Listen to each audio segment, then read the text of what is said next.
Clive Barker Podcast, Audio Commentaries. Thanks to your generous donations to our Kickstarter funding campaign, Clive Barker Podcast presents Fundraiser 8.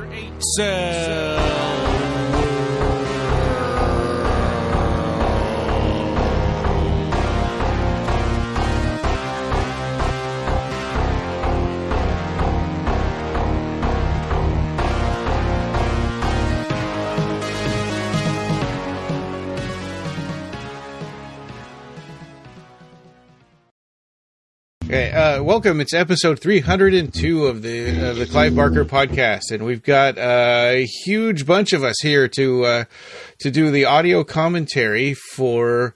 We're revisiting Clive Barker's A to Z of horror. L is for Lynch Mob, and we're doing Tales from the Crypt Demon Night. And we got a bunch of us here today. So, of course, I'm Brian, and Jose, and I'm here. Joe. Yeah. Hello, we're all here. And Ed and Nina from Coenobium joining us again, and Joe Munko from Spark Films is here, and Sareth Ney, former intern to Clive, comedian and hip hop superhero. Awesome. Wu Manchu in the house. Yep. Thanks for doing this, guys. This is great. Yeah, Thank you for having us. Yeah, I'm excited. This is a good one. Movie. All right, so L is for Lynch Mob. That's the chapter. It talks about black horror, and obviously this has a black director, and black woman saves the world. Right. And, Yeah. And so just a quick intro to the movie. Is that Breaker is a man who carries the last of the 7 keys. They're special containers that held the blood of Christ and were scattered across the universe to prevent the forces of evil from taking over. If the collector gets the last key, the universe will fall into chaos. And he has been tracking Breaker all the way to a small town, a small inn in the nowhere town, which is called Wormwood, which is one of the biblical signs of the star Wormwood is in the apocalypse. Armageddon. Yeah, and now the final battle for the universe begins. So come on out, everybody. It's time to play. So I think on this one, not knowing that it was it's a black director, you wouldn't really necessarily think that this is an African American horror movie. It's it's not really. It's just a movie. It's just exactly. Right. It's inclusion in this. Its inclusion in this chapter it's not like Tales from the Hood, right? Which was more right. That was a third one, I think. Yeah. That was another possible third one. You said? Oh wow. Yeah. Wow. But we do have CCH Pounder plays Irene. We have, of course, Jada Pinkett Smith, straight out of Menace to Society, who's the hero in this movie of sorts. And the director. And the director, of course, Ernest Dickerson. Who was he was a cinematographer for Spike Lee movies. Yep. Yeah. And I think he directed Menace to the Hood or Menace to Society or something too. Okay. He directed a black, all black cast film, I believe, before this. Yeah. So did Rick Boda shoot this movie as well? Yes, who directed 3 of the Hellraiser sequels. Yeah, so we got a little. You were pointing that out earlier, Ed, and it's like there's some definite Hellraiser pedigree in here, and we've also got Kevin Yeager, right, from who creates the Crypt Keeper. Yeah, and the uncredited director of Hellraiser Bloodline. Exactly, right, Alan Smithy, aka Alan Smithy. Right. Yeah, Rick Boda, he's the DP on this movie. But he did a lot of Tales from the. He did I want to say he was DP for probably 3 seasons or 4 seasons of Tales from the Crypt, the TV show. Wow. Oh yeah, and if you look at his IMDb, he's been a director on many TV shows, like the old, Beauty and the Beast TV series. Yeah. Just tons of stuff. That's cool. Including, I think, even a couple of episodes of like Game of Thrones, and he's just been directing a lot as well as being a cinematographer and stuff. I genuinely like his eye as a filmmaker, and I don't think he gets enough credit. And I've been aware of his existence since I always saw his name popping up. But he's always been a great person to watch. His career grow. Minus Hellworld, but. Other than that, I think it's great.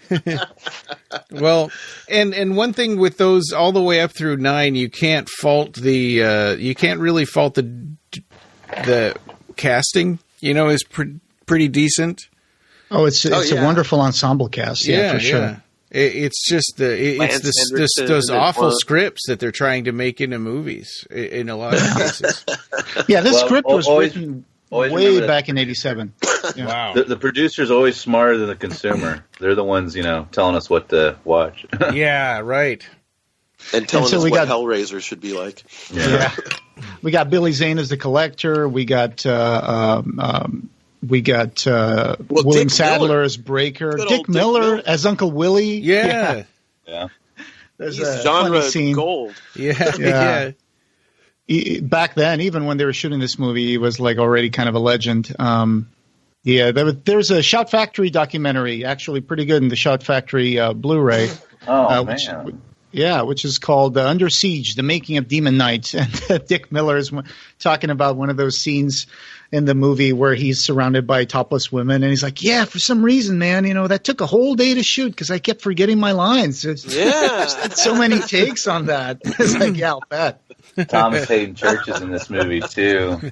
Yeah. He plays Roach. My nipples are smoking. Yeah. Such a good movie. Save it for the episode. Well, yeah. Start the film.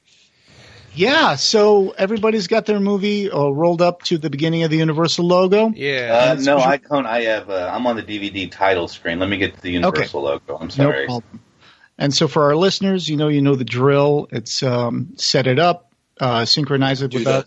The 4, 3, 2, 1. Yeah, and I got the I did sort of a workaround, and I got the Starz 7-day free trial, which is going to end as soon as we're done with this episode. And, I saw it on the Google Calendar. You already set up.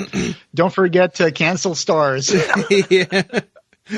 Poor Starz. Sometimes, man, I hate that. Okay, hold on. I'm sorry. Okay. But so in this movie, and I'm gonna pull a Joe Bob Briggs while you set up your movie, Joe. We got Demon Foo. We got smoking nipple foo. We got machete foo. Head punching foo. I don't know how many pairs of boobies. That's too much foo. 40 pairs of boobies. Detabling pussy foo. Yeah. Right. Get that pussy off the table. Oh, sorry, guys. I'll be right back. I have to go get something to clean my DVD. Oh, yeah. It's covered in like this fluorescent green blood somehow. Yeah. But 4 out of 5 stars. Check it out. That's always what they say. Bob. Yeah. He did an interview that was on primetime TV with Connie Chung, and there was, at the time back in the 90s, when this was on normal TV, KPIX Channel 5 in my area, he featured who he gives away the Joe Bob Briggs Hubcap Awards for that year, and Dead Pit was nominated. Film was for 2. It won 2 of them. That's wonderful. Whoa. I think now he's got a silver bolo tie award that he sends to fans. Oh, that's cool. Yeah. That's really cool. I think last night was a live stream on Shudder. He's back, right? He's back. Yeah, Joe Bob is the last drive-in. Yeah, he's had so many shows, many different shows. Oh yeah, and all about the drive-in will never die. Yeah, and variations on that title, like the last drive-in, the drive-in, the late show drive-in, the blow, just like all these variations. Oh yeah. And just before we started, we were gathering people into Skype, and Sareth, you pulled in with your camera on, and I could see that you're wearing your Wu-Tang Clan beanie. You're kind of like half dressed for your Wu Manchu kind of outfit. Cool. Yep. Yeah, I was just recovering from last night, and I don't plan on going out today because it was last night was like all that I ever wanted to see out of Spooky Empire. And, that's great. Yep, it was pretty neat. I got to ask Corey 2 questions about his book and his signing, and he also Corey Feldman? No, Corey Taylor from Slipknot. Oh, did you see? You were there last night. Yep, I was there last night, and he autographed my book again. And did you see a guy with him with a handlebar mustache? I didn't. I just paid attention to Corey, and then that was all that I went there for, and then I just left. So, my friend Matt is his handler, so they were there. Yeah, he's by him like glue all the time. Oh, for sure. So this wasn't Spooky Empire open like for Halloween time. This is just an event where the Slipknot people were there, or what? Just Corey Taylor was there. There's other guests too, like Tom Sizemore and a bunch of other folks, but it was like scaled down because of the pandemic and people were wearing masks. So it was a convention, basically, but it was at the Spooky World. Oh, okay. Yep, Tom Sizemore. Holy crap, he's back in the convention circuit? Yep. He's back in the convention circuit. Nobody look up Tom Sizemore's sex tape. It's terrible. Oh no. Was that something he purposefully released? Oh, man, yeah. But anyway, so Gravediggers are in this soundtrack for this movie. They have the 1-800-Suicide track in this. And the actually A through Z of Horror chapter talks about them a lot. This whole interview. Where does the song appear? What part of the movie? It was where Jada Pinkett was trying. Billy Zane was trying to hypnotize Jada, in that room. It was just the instrumental. Okay. Yeah, I was wondering too. I was listening for it and I didn't hear it. I thought it might have been in the car, like when they were driving cars and crashing cars and stuff. Oh yeah, that scene was with "Hey Man, I Shot" by Filter, and that's the very beginning of the movie, right? I have this really cool concert story with Filter too, but we'll get into that later. But yeah. All right, and Joe, so we're paused at the Universal logo where the horizon is just starting to peek over the Earth there. 3, 2, 1, hit it. Here we go. All right. Universal. Yeah. So if you like The Evil Dead and you like the Muppet movie, then you'll love Tales from the Crypt Demon Knight. I love this. Why? Why do you say that? Oh, just all the Crypt Keeper stuff where he's the director and talking directly to the audience. It just totally reminds me of the Muppet movie. Oh, right. Wait, he breaks the fourth wall. Yeah. He breaks the fourth wall. The Crypt Keeper is a Muppet. Yeah, well... Technically, yeah. He's technically, a puppet. He's right? a puppet. Although, actually... No, he's a Muppet. He has to be made by Jim Henson when Company to be a legs, Muppet. When you see his legs and he's walking around, that's actually a person, and then they, stuck a head on, of the Crypt Keeper puppet. So, they trick you, they cut back and forth from puppets to, effects, that are done different ways, Yeah, that's the person with a green mask, and then they overlapped optically the puppet head to the body. Yeah. So he could look like a director with jodhpurs and boots and, I remember watching this, the TV show when I was younger, when I was a teenager. And I always had a blast with this. And the opening is so cool. And I love that, too. And it's all miniature, I think. I never had HBO, so I'd only seen a couple of episodes at a friend's house one time. Yeah. Yeah, me too. But then they came out as a box set you could get of all the discs, and they had interviews and behind the scenes on those box sets and things that weren't in the episodes as well, which was really cool. And the preview for this movie shows like the Crypt Keeper talking about being the director of the movie, and I thought, well, that's kind of a disservice to the actual Hollywood. The actual director. I like it. I thought it was kitschy. Yeah. The scene reminded me of like when he was directing the movie. It reminded me of like Hellraiser when Frank was coming up to the attic. But this time the dude's coming from the basement, and it just reminded me of Frank. You mean the film within the film that they're making? The film within the film, yep. Yeah. I love it, too. It'll come up in a little bit. Right. Coming up out of the bathtub, right? Yep. That's the one. And ironically, the actor is, well-known John Larroquette, but he doesn't get any credits. Oh, yeah, from Night Court. Right. Yeah. Yep. And man, I love the opening already. There's a it's like they're telling you lingerie. this is what you're in for, but then it's like, well, but this isn't the actual movie. Yeah. Right. But it was good. I mean, even if that had been the movie, that was great. It really felt like a Tales from the Crypt episode. This little movie in the movie. It certainly did. And, ironically, too, this whole sequence is being directed by Kevin Yeager, our good old Kevin Yeager from Bloodline, Hellraiser Bloodline. Really? Yep. He directed the Crypt Keeper sequences in all the TV show episodes. Oh, yeah. And he built and made the Crypt Keeper. You're right, Sareth. The makeup on this is totally like Frank. Yeah. Indeed. I was surprised his fingers came off. It was pretty neat. Skinless Frank. Skinless acid monster. Yeah, and now when you talk about special effects, other than the Kevin Yeager work, on the Crypt Keeper and stuff, the effects for this film were done by Todd Masters of Masters Effects. Oh. And I worked with him before myself as an effects artist. I did a commercial with him up here in the San Francisco Bay Area.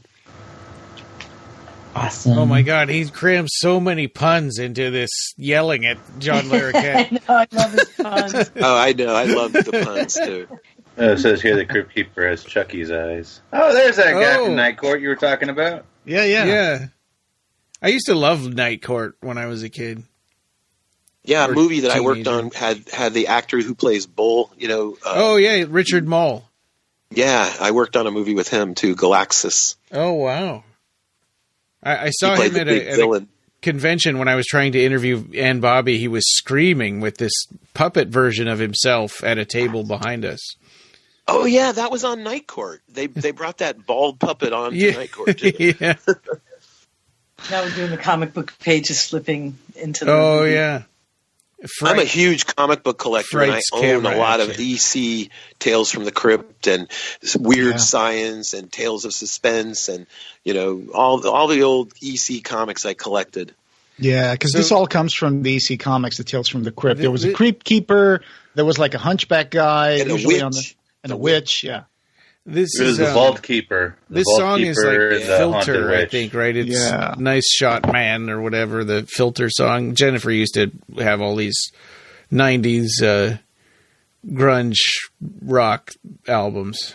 Oh, yeah? Yeah, this one's Hey Man, Nice Shot. And, I mean, I covered them at the Roxy Theater one time, and Richard Patrick, he used to do guitar tech for Nine Inch Nails.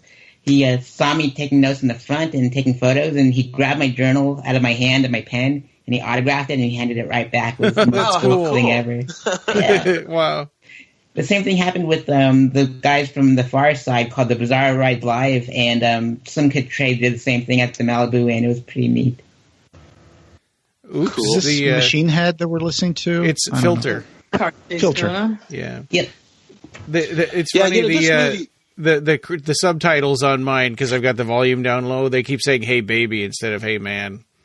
And the whole soundtrack is awesome.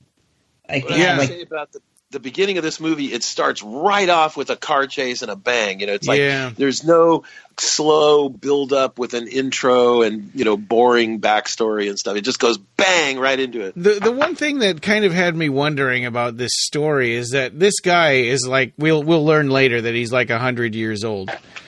But this demon is like right on him constantly, and it happens again with Jada Pinkett Smith's character later on. So it kind of makes you wonder, how can he live for 100 years like this? Well, it's because of the key. Demon Knight. Supernatural. He's a demon knight. Yeah. It's because of the key. Like the Guardians of the Key that contains the blood of Christ. Yeah, but he's always like right on the edge of getting killed, it seems like. Yeah. Oh, he should have died like his 20 times ago. Very high. Yeah. It's the eternal battle between good and evil. Yeah. Right, exactly. And I was really thinking a lot about like Hellraiser 3 with the World War I sequences. Oh, yeah. Yeah. And this movie has World War I sequences. It does. And it kind of reminds me of that flashing back Dreamland sequence. So one of the staples of like a low budget film is already a burning crash car. There's always one. Yeah. But that's expensive. Yeah. I mean, it's not that low budget. Sure. I think this film, did anybody see anything about budgets? I believe it was like $7 million or something. On this movie? And Box Office Mojo it. I'll check. So this takes place in present day, which would be like 1992, right? 12 million Right. production Like budget. 12 million. It had a Double 12 that, million production budget. And it made a lot, right? It made Yeah, like in the over opening 100 weekend, it made 10 million. That was 47.5% of total gross, right in the opening weekend. Oh, 1995. It looks like it came 95. out. Yeah. So I was I was living in Japan. I missed out on every single movie that came out in 1995 because of that. Except for I went to Japan in 85. 21 million worldwide. Yeah. So the script was written by Ethan Reiff and Cy Voris, along with their friend Mark Bishop, and it was a spec script, which means it wasn't commissioned. They just wrote a story they wanted to write, and they wrote it in '87, I think. So it took some years to be filmed in '95, and there were a lot of directors that were interested in this as well, but that all fell through. It's a good, solid '90s horror movie. I missed the '90s. Me too. I love the 90s. That's when I met Nina. Hey, that kid has hair exactly like mine now. Except my hair is supposed to be brown. It's just being gray makes it look like that. Indeed. So they used to make great horror films back in the 90s and 80s. Yeah, William Sadler played Death in the Bill and Ted movies, too. That's right. In all three movies.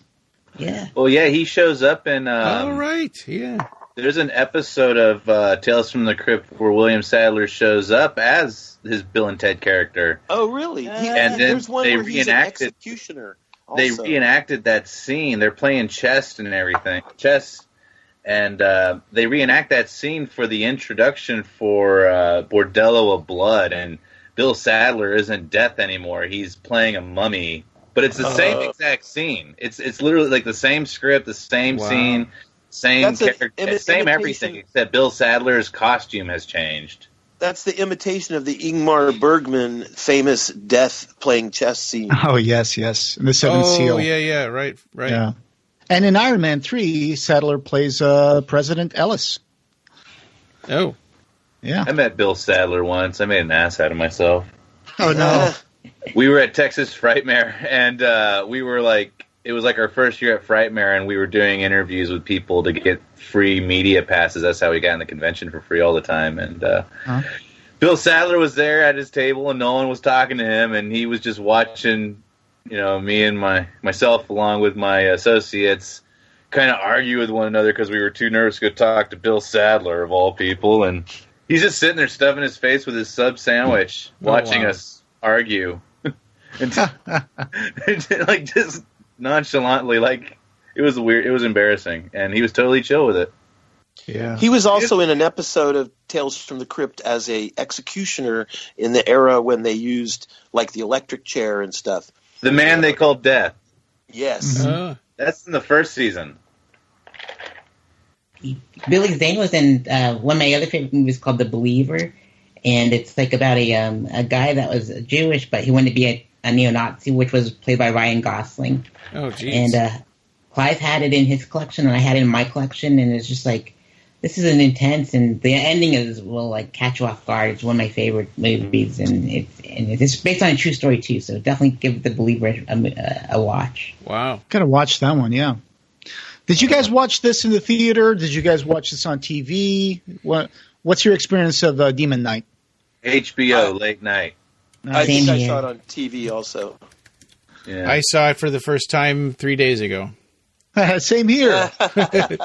Yeah, I was too young to see this in theaters. Man, I was real young.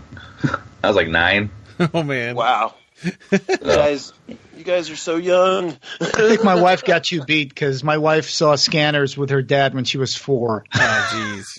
In theaters? I saw that in the theater. No, on TV. Yeah. Oh.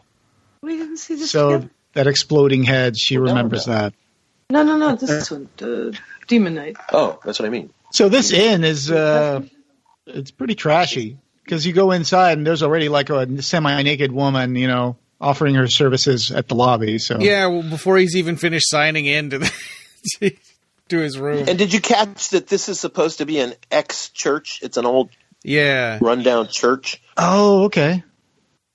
Yeah, that makes sense. And it's sort of like because she says she doesn't take short-term tenants, so she doesn't really want to have run it like a hotel. It's more like a rooming house. Yeah, that's it, like a boarding house, right? Yeah. And here we got Jerry Line, played by Jada Pinkett Smith. Yeah. And when they cast her, she had longer hair and it was black hair. And then when she arrived for the production, she had cut her hair short and dyed it blonde. And so the casting guy kind of freaked out and called the director or whatever. And it was like, hey, just letting you know, she cut her hair short and it's blonde. So what do you want to do? You want to have her dye her hair back or whatever? And then, of course, Jada Pinkett was there and she was like, yeah, I'm not going to dye my hair. This is how I'm fiction. This is how I see the character.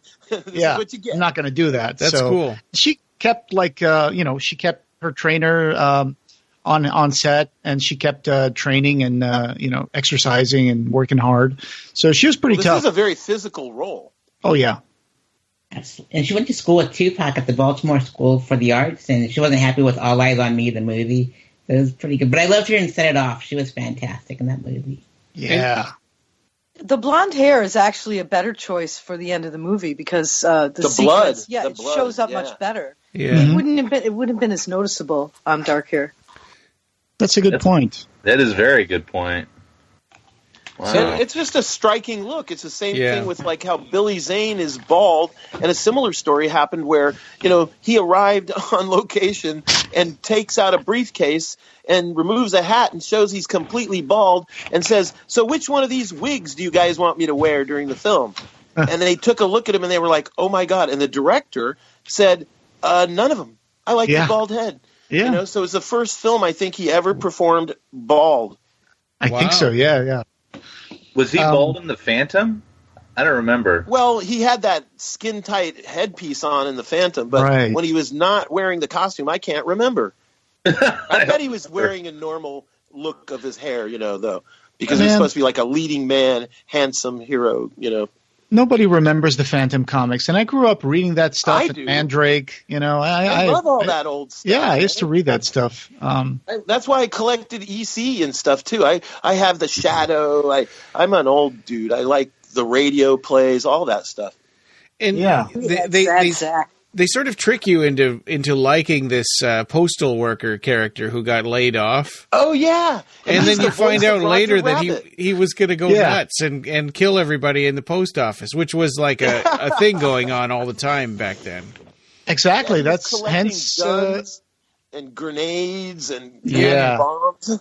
There's a whole page on Wikipedia describing what's going postal. Yeah. And so it's because from 1986 onward in the United States Postal Service, workers shot and killed managers, fellow workers, and members of the police or general public. And so, the USPS doesn't like people using going postal, but that's what this was referring. Yeah. It's a Wally thing. Enfield, that's the character name. And like you said, played by the guy who did the voice for Roger Rabbit. Oh. Charles Fleischer. And he's been a cartoon voice guy for a long time. Is he putting ketchup on split pea soup? I guess so. Oh, jeez. Yuck. Oh, God. Maybe it's hot sauce. I don't know. Yeah, that would be better. And, of course, we got the wonderful Dick Miller here playing Uncle Willie. He's basically drunk. He's in so many old movies, too. Great, black and white films. All the Corman stuff, Gremlins. I mean, right? He's often that guy in that thing.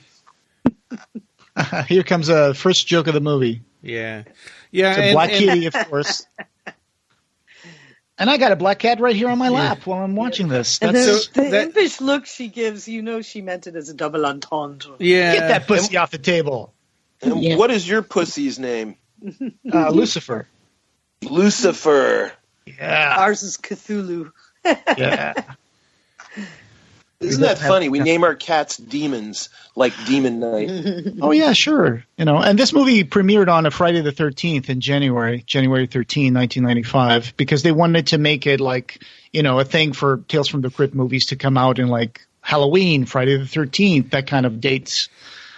So yeah, I listened to a reviewer who made a comment like that. He says, come out in the scary month of January. So yeah. Friday the 13th. Friday the 13th meant a lot to me too. That's when I first met Clive for the interview from the last episode. That's right. Yeah. That's when you got to the wonderful Beverly Hills mansion that used to be 3 mansions. Now it's just 1. But yeah. Yep. So this actor, I only really knew him from Wings. He was like this sort of lovable doofus on Wings. Thomas Hayden's I liked shirt. his character on Wings. And his wonderful mesh shirt. Yeah, he used to shoot rats. That mesh shirt. Yeah, he was like the groundskeeper of that little airport. I kept hiding it. You kept finding it. You had a mesh shirt, Ed? He was a crazy guy. He was on Wings. He played a cuckoo. Yeah, he was sort of like the Kramer of that show. Exactly. Yeah. And he was the guy in the wine movie. Did you ever see that movie with Sandra Oh clocks him with her motorcycle helmet? That was great. With the guy that was the orangutan in Planet of the Apes. What's his name? Yeah. I'm going blank. I could see him, but I can't see his name. Yeah, he was also in the one that M. Night Shyamalan did about. Yeah, it was all about being a pretentious wine connoisseur. Lady in the Water. That's it. Yeah, that was terrible. We're just trying to figure out the name of the actor who was in that movie. Paul Giamatti. Paul Giamatti, yes. Yeah. He was the orangutan in Planet of the Apes. He was in this movie with the guy from Wings there, and they were both out on a wine tasting trip, and they met these girls. And Sideways, yeah. You seen it? That's a good movie. Oh, 6 Yeah, he won't drink Marlowe. Yeah, that's right. Virginia Madsen was in that. Oh, yeah, there you go. Candyman's Virginia Madsen. 6 Degrees of Kevin Bacon. Yeah, there we go. That was a weird movie. It was all about pro-infidelity. Yeah. Yeah. Well, yeah. But you got your bad karma, though. You had to pay the price. You got your comeuppance. Another 6 degrees of separation is Jada Pinkett Smith being in the Matrix movies by the Wachowskis, who wrote Hellraiser comics.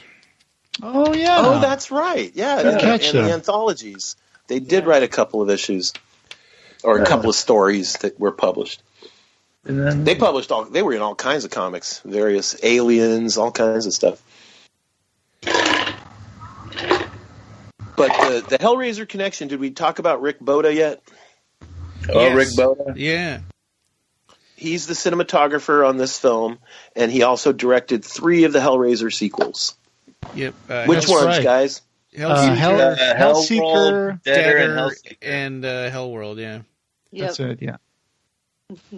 And one of them has Lance Henriksen, and one of them has the girl from Sliders. What was her name? Carrie War. Carrie War. Yeah. She's a great actress. I mean, she was the best part of that movie.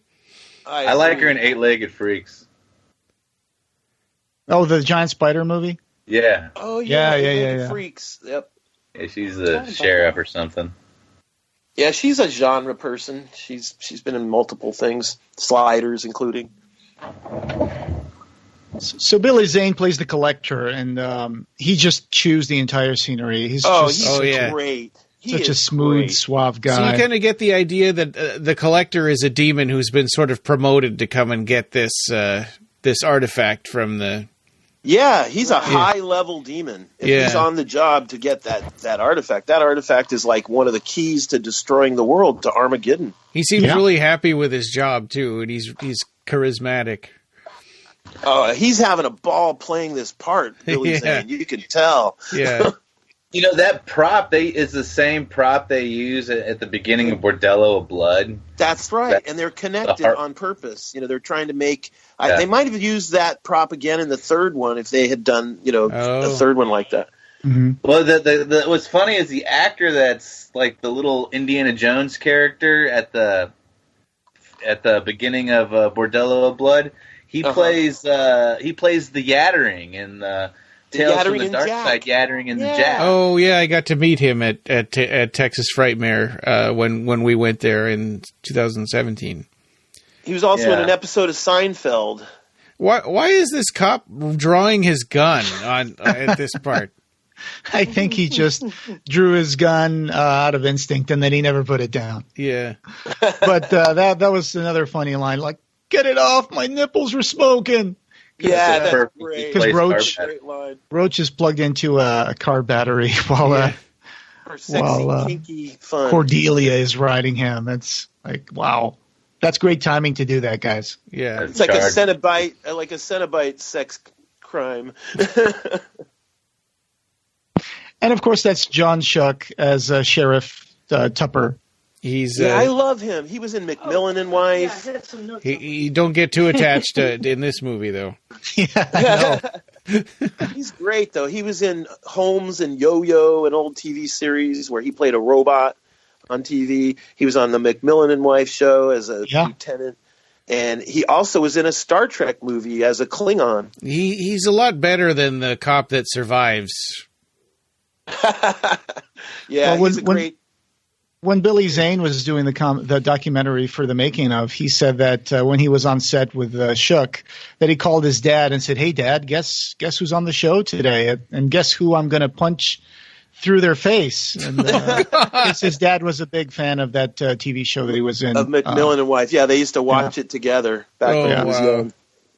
I watched it with my dad too. I used to watch all those mystery movies. They had McCloud, they had Macmillan and Wife. He's always trying to eat a sandwich, and he gets a phone call, and he never takes a bite of a sandwich, right? Yep. Well, he was always being interrupted, whether it was a sandwich or whether it was in the middle of his bedtime. You know, like he'd be putting on his pajamas and getting into bed, and then the phone would ring, you know. It's interesting, that pattern of little stars of David in a circle that kind of rotate around in somebody's hand when... Yeah, you know, the significance of that is that all 7 of those stars, a couple of them aren't even on this planet. Like, in other words, they represent 7 characters, 7 people, 7 warriors of good, and a couple of them go off into space, into different planets. Yeah. So the writers came up with these concepts, and they never paid off. It's like you could have made more movies and more movies, prequels, sequels, you know? At least 7 of them. Okay, here it comes. Of course, the collector is being escorted out of the inn, and there we go, boom! And the collector just punched through the face of the sheriff. I'm not that. That's a cool effect. That was done live on set. Oh, you're ahead of me. Yeah, it's happening right now. That's where it did on mine.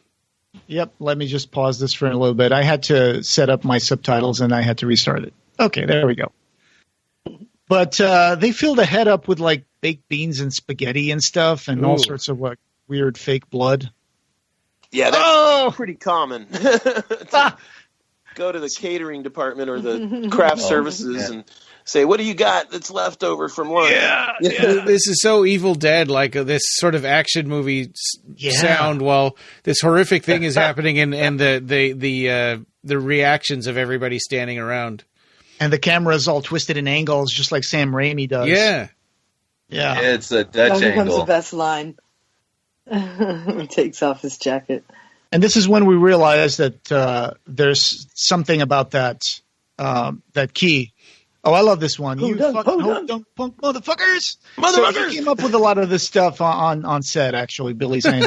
But this is the first time we see that the key has some sort of magical power, because when Breaker puts it to the collector's face, it glows red and it burns his face. Yeah. Yep. And that's a cool burn makeup, too. Oh, yeah.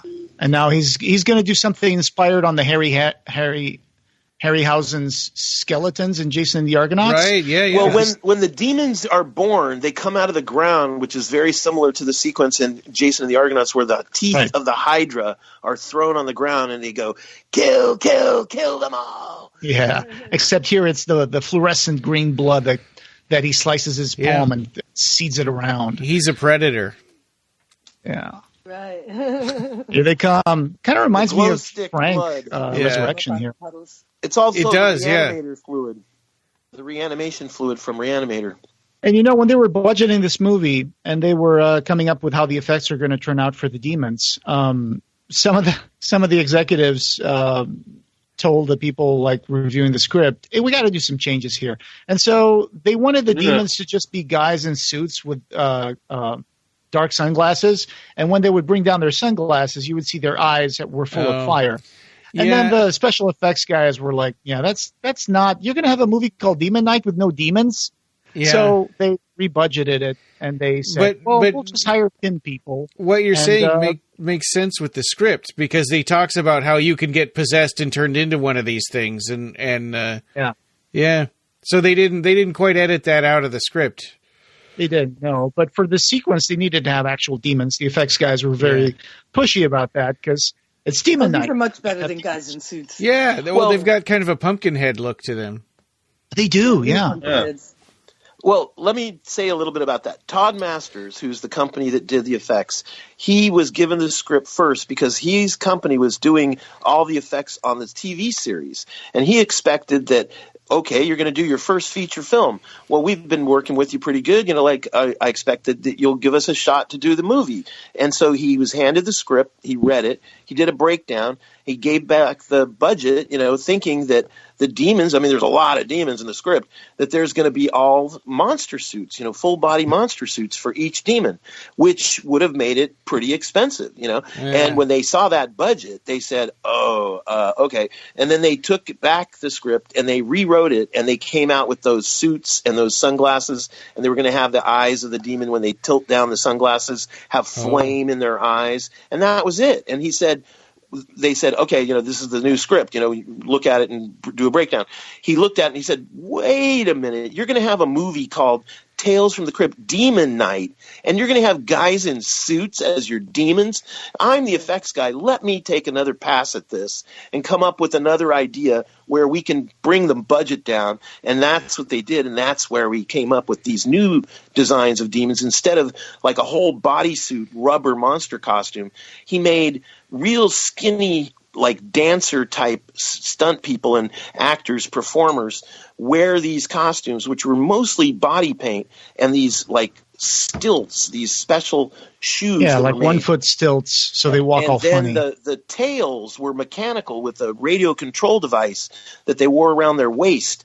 And it almost was like a big penis, because you know how you have on a Makita, it's got a big battery? Well, that had to hang between their legs. So they had this movable tail, and naked almost the rest, and then lots of piercings, like nipple piercings and nose piercings, and you know, weird crazy hair, and lots of, you know, prosthetics, but not a full body rubber monster suit, which brought the budget way down. Yeah, and a lot of piercings because, you know, this was the mid-'90s and the modern primitive stuff was coming back into style. But we just saw them make some magic seals with the key, because if you put a little drop of blood on the door, it's kind of similar to what, you know, shows like Supernatural have, where if you put a trail of salt, then the demons can't cross the doorway.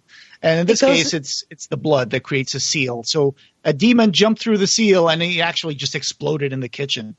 It's a reference to Passover, to the blood of the lamb. Yeah, the ram's blood of the lamb on the lintels, so evil will pass over you. And this film is really very religious, actually. Yeah.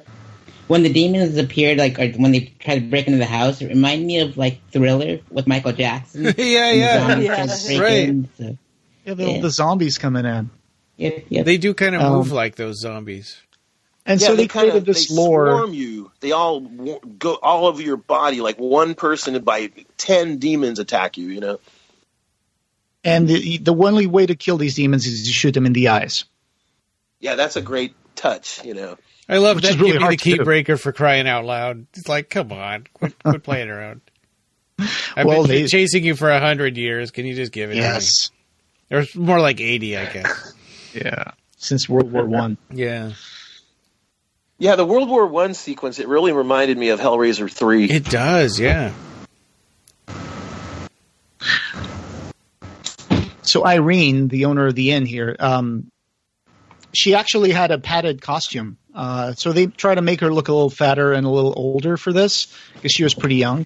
Oh. But also the padding worked out, because when she's going to lose her arm, then she had extra space inside her outfit to put her other arm hidden. So to hide it behind her back, you know? Yeah, they always think about stuff. There's a line, kind of a throwaway line here that I wish they'd explored a little more, where she says, "What are these things, demons?" And he goes, "Worse." It's like, well, wait, what? No, I think they're pretty much just demons. Yes. Yeah. Yeah, when Irene's arm got ripped off, it reminded me of Jackson's fatality from Mortal Kombat 2 when he ripped out both arms. Oh, yeah. Reminded me of that. Are you going to watch the new Mortal Kombat, Sareth? I did. I watched it on Monday, but I'm going to watch it again in the theaters. I prefer the theater setting than HBO Max. So. Oh, gotcha, yeah. I've heard good things about it. The Peter Jackson zombie movie where they rips off two arms and beats you with their two ripped off arms. Dead alive. Yep. Or there's a movie that has my favorite arm ripping sequence. It's called Deadly Prey. David A. Pryor. And he's being hunted by these militia terrorists. And he's in the woods, and he jumps up, and he grabs a machete, cuts a guy's arm off, and then beats him to death with it. It's freaking hilarious. With his arm? He beats him with his arm? Yes, with his own arm. Deadly Prey. It's amazing. Oh, wow. I kick ass for the Lord.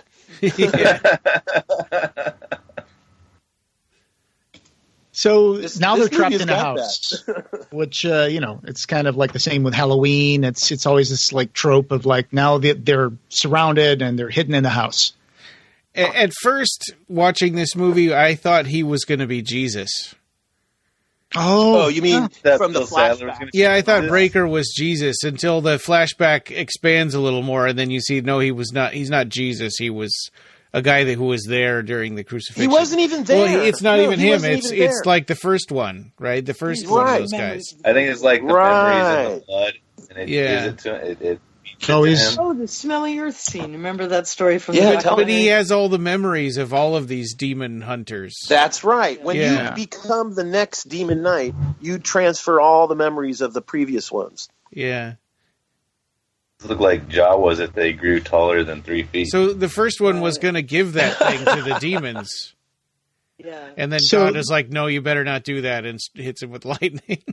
There's a really good story that Nina was referencing, which is this movie, when they shot it, it was shot in 40 days, which the amount of days that Jesus spent in the desert.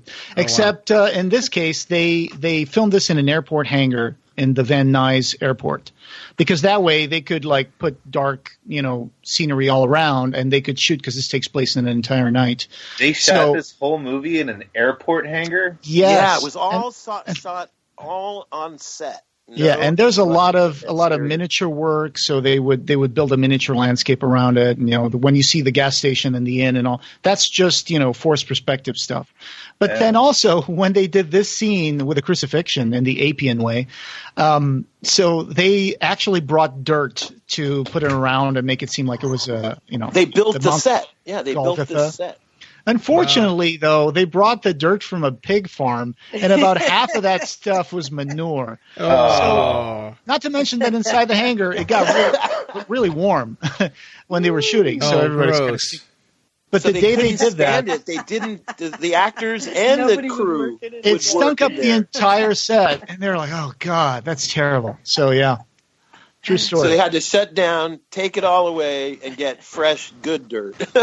Oh wow, that's horrible. Yeah, he's a real scumbag in this movie. The Lowell from Wings. Yeah. I think I always see him as that guy from George of the Jungle, where he's Ursula's boyfriend. Right. Yeah. He's like, Ursula, you lost your scrunchie. Little dingus. But I love his scene in Spider-Man 3, Sam Raimi's Spider-Man 3, when he emerges as Sandman. Oh yeah. And then Christopher Young's score starts to play, and there's another Hellraiser connection. And you watch the Sandman character try to lift his arms and pull himself together, and it's just like Uncle Frank, but he's not all gunky and mutilate, falling apart. He's sand, and that movie was half good, right? I mean, if the studios hadn't forced him to put Venom in it, if Sam Raimi had just been able to make the movie he wanted to make from the start. Yeah, the movie was set up for Vulture to be the villain, not Venom. And you're right. You're 100% right. But there's a lot of... I think Sam Raimi just kind of, like, told Sony, like, showed Sony that, you know, who's really bossed around here. And he did his thing and bounced. I have a criticism here about Wally's character. He doesn't seem like he's so unbalanced that he would be willing to just the postal guy. Yeah, it seems like it's a trick on the audience in a way. Right. Well, it gives him a chance to have guns and access to all that stuff, but he doesn't seem like unhinged enough that he was planning to like do a mass shooting thing at the post office, or I even think just that what they're intending is for him to be like, you know, one of those things where everybody says like, he was always so quiet. Yeah, so nice. That's true. He was nice. He's got kind of a Ted But Bundy he's look. madly, passionately in love with the hooker, you know. Yeah. Oh, shit. Cordelia. He'd do anything for her. And she doesn't give him the time of day, you know. It's a funny story that there's when they have a kissing scene here, and so he was like, he was kind of anxious about that. But the day of the kissing scene between Wally and Cordelia, he said, "Hey, my wife wants to talk to you," and she's like, "Okay." So his wife showed up and told the actress Brenda Backey, "You can kiss him, but no tongue." Okay. So there's Would no your tongue in the wife kiss. say that to you, Joe? I don't know. I'm not an actor. No, I mean, you're putting me on the spot here. I had to shoot a scene not too long ago with two of my... It's not you, Joe. It's okay. two of my close friends who are actors, and I've never shot a sex scene or any kind of hardcore makeout, nothing like that. There's no purpose for it in my films, and it was actually incredibly awkward to watch my friends, act this way, and they. Well, even the actress who plays the prostitute in this was saying that, on that documentary stuff that Joe was referencing, that she was uncomfortable. It was sweaty, hot. Nobody has good time shooting sex scenes. Yeah. Fake sex scenes are not fun, actually. Yeah, there's a crew. The floor is cold. Well, now they have this thing on set. Like, I know HBO uses them for a show called, I think it's called Euphoria or something, Eureka, or I don't remember. But anyway, it's there's a lot of sex in the show, and we learned it from the American film market last fall. They have to simulate sex. They're called intimacy directors or intimacy coordinators, and they're the one. And it's recommended that you hire an intimacy coordinator to help handle those sort of situations. That's in the 20s from 2000s. I mean, I've been in the film business since the 80s and 90s, and I've been on real XXX porn sets and stuff, and we had never had that before. No, yeah, it's a new thing that they're doing, and it's all emerged since the whole Harvey Weinstein thing went down. Sure. That's why it's becoming such an issue. Legal, and what's it called? HR. Well, one of the ways I would get around it when I've been Ed's assistant. I was your assistant since about 95. And if we had to put makeup on a woman's naked woman or something. Yeah, she had to be made up, in her very, very intimate areas, I would give her the makeup kit and a clean sponge, and I would say, "Here you go. Go put it on yourself." Yeah, and so I would just have her do it herself, and that way. Sure. Everybody's comfortable. No harm, no foul. Yeah, everybody's comfortable with that. Yeah, no, I understand. But being a makeup team of a woman and a man, husband and wife team, it's been very useful that she can help out in those kinds of situations. Yeah. Absolutely. Yeah. Right. So the collector is trying to home into the weak spot, which is Cordelia, because she's the... Yeah, she's the weak link. She's the weak link.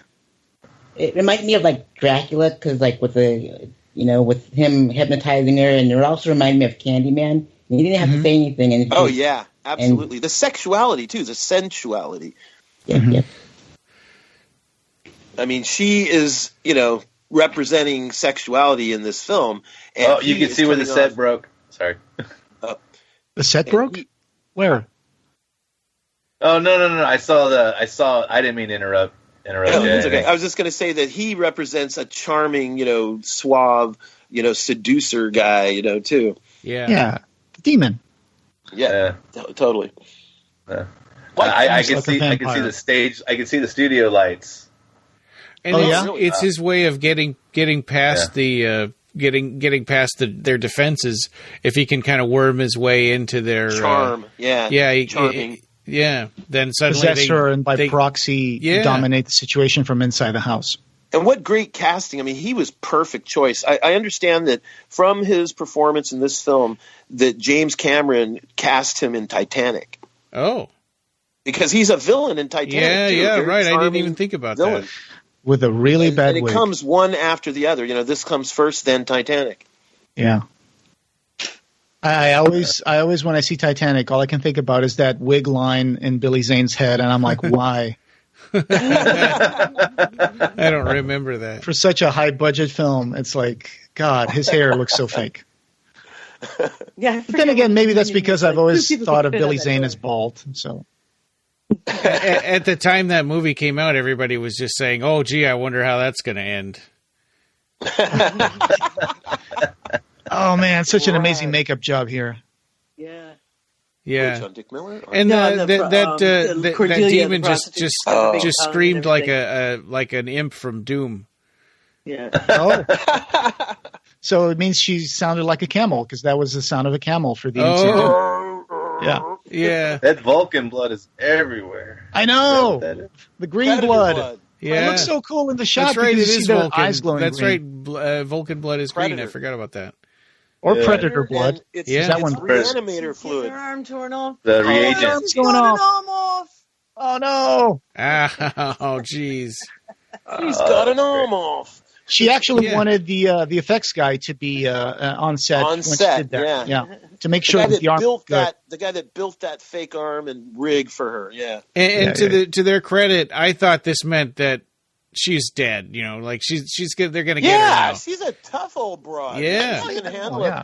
Oh, she's dropping like vodka or tequila or something on the wound. And she's like, "Give that to me," and she's like drinking it off the bottle. Do they cauterize it? Do they burn it? No, they just pour spirits on it. Yeah, and rub a little dirt on it and walk it off. Jesus. The eyeball scene reminded me of the Midnight Meat Train when Ted Raimi's eye got shot out. Yes, right. That was pretty neat. In the director's cut, it was 2 eyeballs, and in the in the theatrical version, it was just 1 eyeball. Got to think of the children, Ryan. Yeah, less is more. Makes a big difference. Less is more. And of course, this is where Roach is going to fuck everything up because he's like, maybe we should give the demons what they want. And of course, that mesh shirt looks like almost like a hospital gown on him. I never got that mesh shirt see thing. The smoking nipples through the shirt. Yeah. Sorry, it's just PTSD. You know what's funny though is how in a lot of movies there'll be a character like him that wants to do the dumb thing, and everybody's thinking to themselves like, "Well, maybe, let's try the dumb thing." And so in this movie, you get a guy who actually goes through with the dumb thing, and now you find out why the dumb thing is a dumb thing. Yeah, because they eat his guts. He gets his guts. Right. And you are wondering the whole time, like, if somebody made a deal with them, would they let him go? I mean, could I get away with this? Because if I screw everybody else over, can I live? Yeah. And it's an interesting thing because Billy Zane's character, why does he care whether this guy gets away? But because he's evil. Yeah, because he's evil. The collector. That's the name of the game. So this part, they notice that there's a breeze coming in through the basement. Somewhere. And now they're trying to dig a hole. But if they dig a hole, won't that make the demons come inside the house? Or is that for a tunnel? Unless they haven't figured out where the hole is. Yeah, because the nearest entrance might be really far away. Yeah, because it's a mine. They're hoping that they can go underground like about a quarter of a mile away or so. And here's a setup that's going to pay off at the end. So Breaker is having an hallucination on the Golgotha that the first keeper of the key, the what do they call him, a demon knight? He at one point they actually named the film. Yeah. He was at the crucifixion and surrounded by demons, and he holds the key. And he notices that blood from Christ pours on one of the demon's hands and burns him. Yeah. And so he's like, well, I'm going to fill the key with this. And that's going to pay off in a big way. It's a good thing they made those keys to be hollow. Yes. It's a good thing that back in Christ's time they had little glass bottles with jar stopper lids. You know? That's a good point. Actually, they did have little bottles, but they were shaped different because they would hire people to cry at your funeral, and you could collect the tears in a little bottle, and you can buy them at antique shops. But weren't they made of ceramic, like clay? They were clay. Yeah. But doesn't that come from like the time of the Egyptians, like 5,000 years ago? Yeah, and they were still doing it in the first century. That's a pretty. They were still doing that in Victorian era. I'm a professional funeral crier. Yeah. Oh yeah, for sure. Victorian era, they still had that stuff. Yeah. For those ladies who would die of melancholia. I wonder if it'd be a cool prop to reproduce, and make a mold and cast them up. And hey, you want to buy a key from Christ's blood? It's not a bad idea. I always think of stuff like that. There's a tunnel. Yeah, there's a tunnel for sure. So they're going to try to go through a tunnel. Is this a mining tunnel? Yeah, it's a mine shaft. It's an old abandoned mine underneath the building. Yep. So they're going to try to bypass the demons and find a way out of that mine and escape. Now, that's another cool thing about, the film is that they just had to build creepy tunnels. It's like, that's easy. That's low budget. It's like when they wrote this script, they said, okay, how can we make a movie that's got a really limited budget? A handful of characters in a limited location, like an old house or a barn or something, like Night of the Living Dead. Yeah. And then when they do go anywhere, it's like in tunnels, which again is very reasonably priced build of tunnels, We were just listening to The Lurking Fear. Oh, yeah, Lovecraft. That one has Ashley Lawrence in it. Yeah, they did I think it was Full Moon or somebody did that with Ashley Lawrence right before they went out of business. Right. Oh, Jada Pinkett Smith is taking off her jacket. Yeah. She's going to get buff with her trainer. She's been getting training. So she saw little Danny, the blonde kid, in the mine, but that's not really Danny. It's a demon. No, I think it is really him. Is it? There's other demons that pop out around them, like his parents. But he spoilers. We're going to give spoilers. If you guys don't know by now, this is a spoiler-filled podcast. He is a demon at the end, though. He becomes, demonized. Because the comic book possesses him. Yeah. I thought that was a nice touch. Yeah. I thought it was funny when they were discussing whether or not the cat could be possessed, and because animals can be possessed. It was a total red herring, too. I was kind of glad to see that they didn't have to kill the cat. Yeah. Well, they were going to pour some of the pour some of the blood on the cat to see if he was possessed. It looked like they were about to put some frontline on him. It would have been cool if, like you would have seen the cat's eyes glow green like the demons outside, I love the way that the mouths of the demons are glowing. How do they do that, Ed? Is that like a little light they put inside or a battery? There actually is a way that you can put like a small light inside your mouth, like how some people have like a retainer that you for dentures and stuff. You can have a little plastic thing that can click up inside your teeth and mouth area. Yeah, because it makes it seem like they're full of fire inside. Yeah. It's so convincing. He should build. The Demon Knight had like 80 years, of this. You'd think he could build weapons that had like two prongs that he could just stab him in the eyes. Like a brass knuckle that had two. Ryan wants to build a better demon trap. Yeah. Then you don't have to fire two bullets every time. He's got a 6-shooter and he has to use 2 bullets. And that's if he hits. Did you see that Van Helsing movie where toward the beginning, they go to the church and the guy from the religious organization has all these religious weapons for fighting vampires and evil and stuff? Oh, yeah. Like crossbows with the crossbow crossbones and all these holy water grenades and, crazy shit like that. Yeah. That's what you want, Ryan. Yeah. You want our demon knight to wear like armor that is blessed by the virgin, and to kick ass for the Lord. That'd be cool too. But I just think he needs something that's not wasting bullets that he can stab. Him in the eyes with. Yeah, like what those cartoon like punching things with the extendable arm. One of those, except that at the end of that, there's 2-prong thing that goes stick him in the eyes. Yeah, exactly. Just like a Three Stooges kind of thing. Yeah.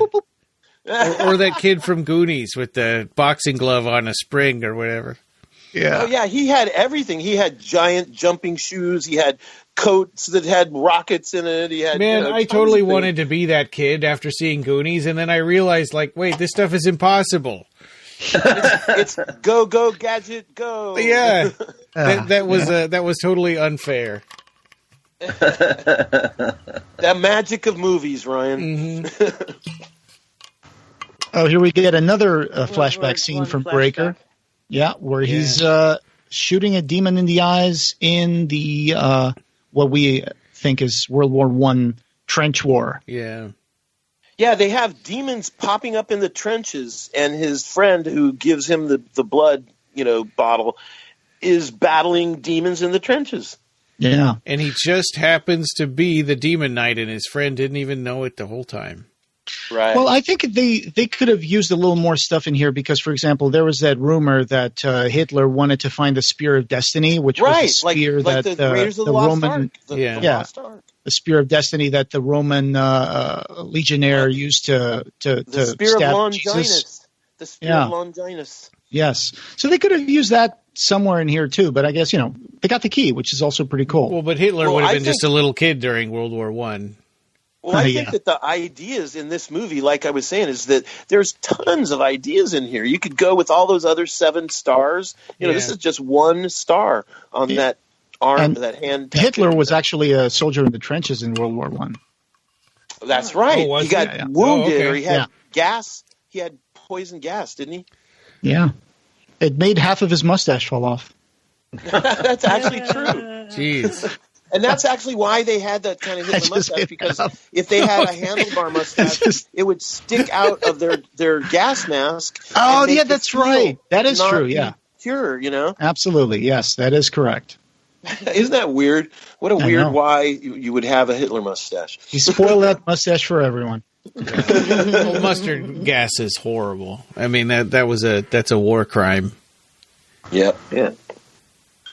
But so one of the crazy things about the thing with Todd Masters is we were looking at the credits and we found a bunch of names of different effects guys, different technicians, and I recognized some of the names. And one of the names was a guy who worked on Hellraiser 4 Bloodlines sculpting. He was Pulutonovich? Yes, Greg Pulutonovich. He sculpted the Chatter Dog. Bark, bark. There's a dog. There's the Chatter Dog. This guy, Greg Pultovich, who worked on this film in Todd Masters' effects department as a sculptor, I'm sure. He sculpted for Kevin Yeager on Hellraiser Bloodline to sculpt the Chatter Dog, the little one. You know how there was going to be a small Chatter Dog that would be like running, using animatron, like I don't know if you saw Alien 3, where they had an alien that ran on the walls and ran upside down and stuff like that. That was done with a small puppet using blue screen rods and a bunch of guys puppeteering it, moving along, making it look like it was running. And that's what Kevin Yeager was planning to do with the Chatter Dog in Hellraiser 4 Bloodline. He built a small one that was going to be for that. And then they also built a full-size one that was going to be a man in a suit. And they did do that, Yeah, like when it jumped on the table, it became huge.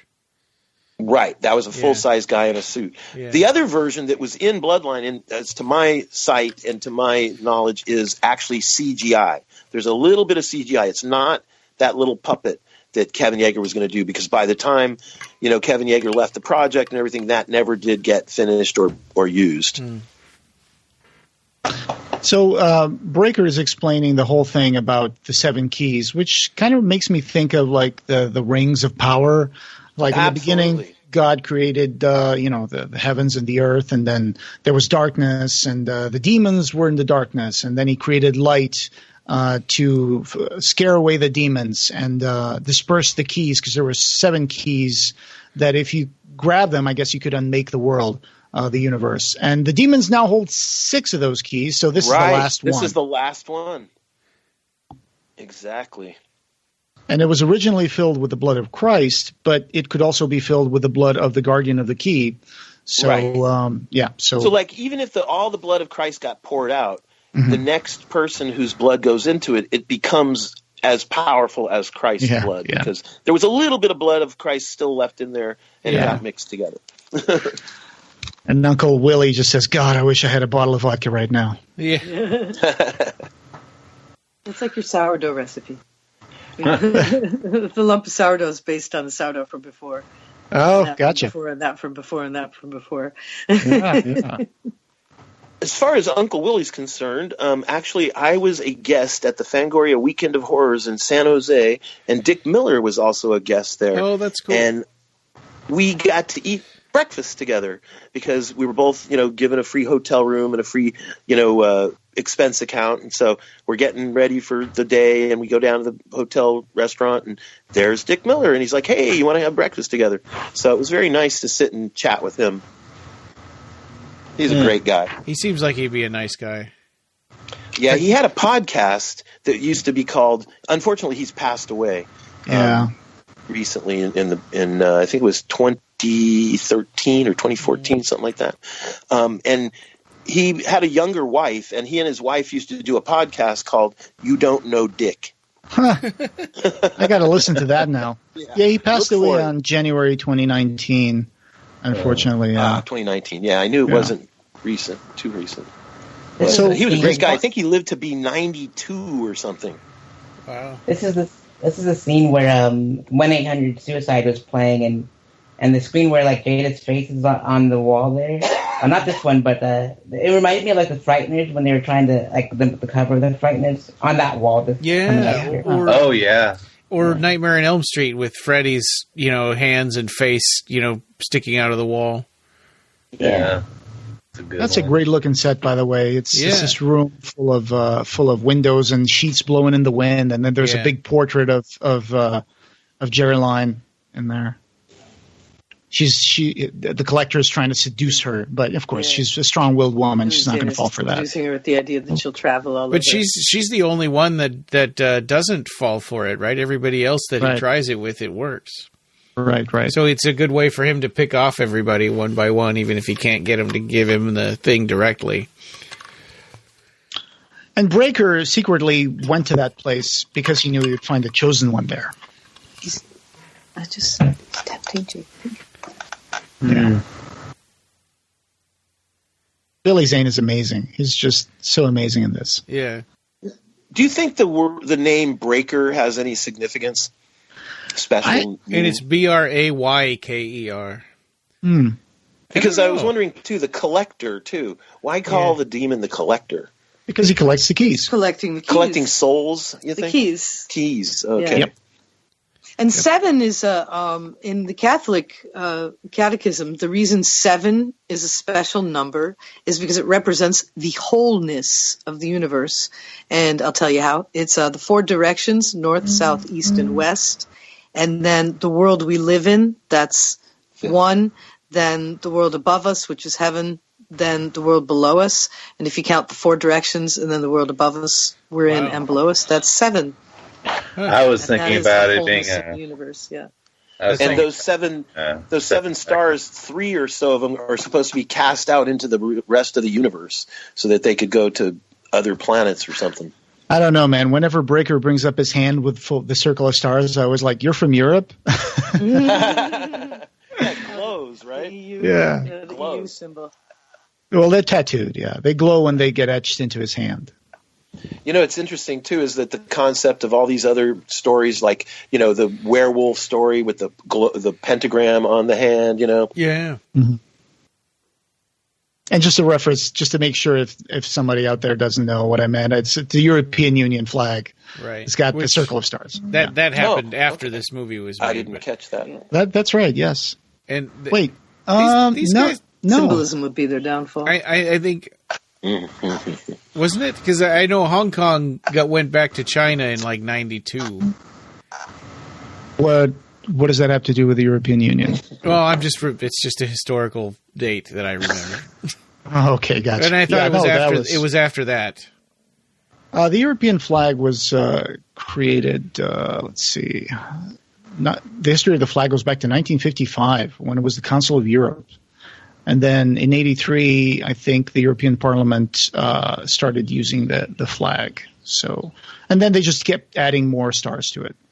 But when did the European Union? What I'm thinking of is the union and the money and everything. That was like in the 80s, I think. Yes, late 70s or 80s. Here comes Dick Miller's favorite scene. Yeah. I mean, if you got to go out of life, go out on a high note. Oh man, that's like the Bart scene reminded me of the scene in The Shining by Stanley Kubrick's version of it, and also Fear and Loathing in Las Vegas when Billy Zane the Collector appears when he looks like Hunter S. Thompson. Right. Yeah, right. He does. Oh yeah, with the sunglasses and a fishing hat. Yeah, he needed a bucket hat though, and a little cigarette holder. He's just smoking a cigar, but totally. Just like Hunter S. Thompson. Yep. Well, Hunter S. Thompson didn't always wear a bucket hat. I mean, sure. Yeah. Well, it's a definitely the aviators references Hunter S. Thompson. Yeah. Sunglasses, Well, I was saying this is lit the same way as when they're in the nightclubs. Like with all the stylized, like that red lighting and the everything. Yeah.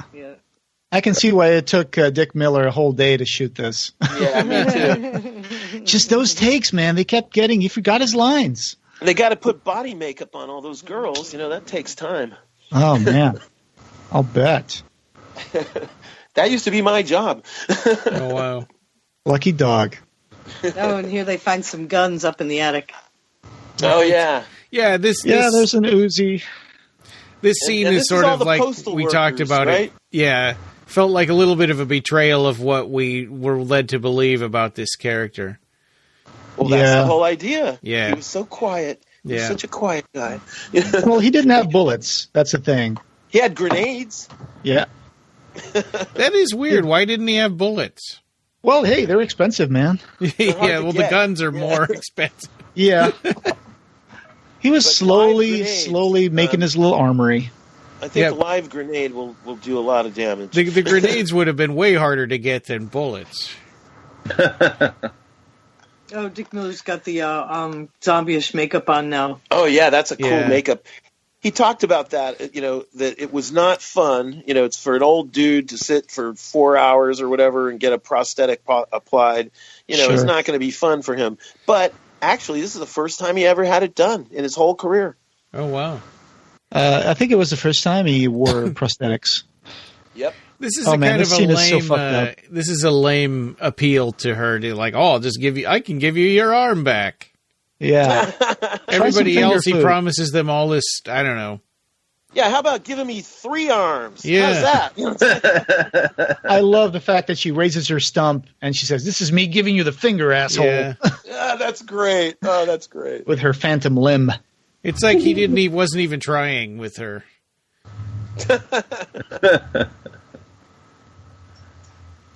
Oh, man. And of course, Roach got the freaking key. Freaking Roach. Yeah. He's got to cut a deal. I give you the key and you let me go. A lot of good that does you. Yeah. Yep. It's the Prince of Lies.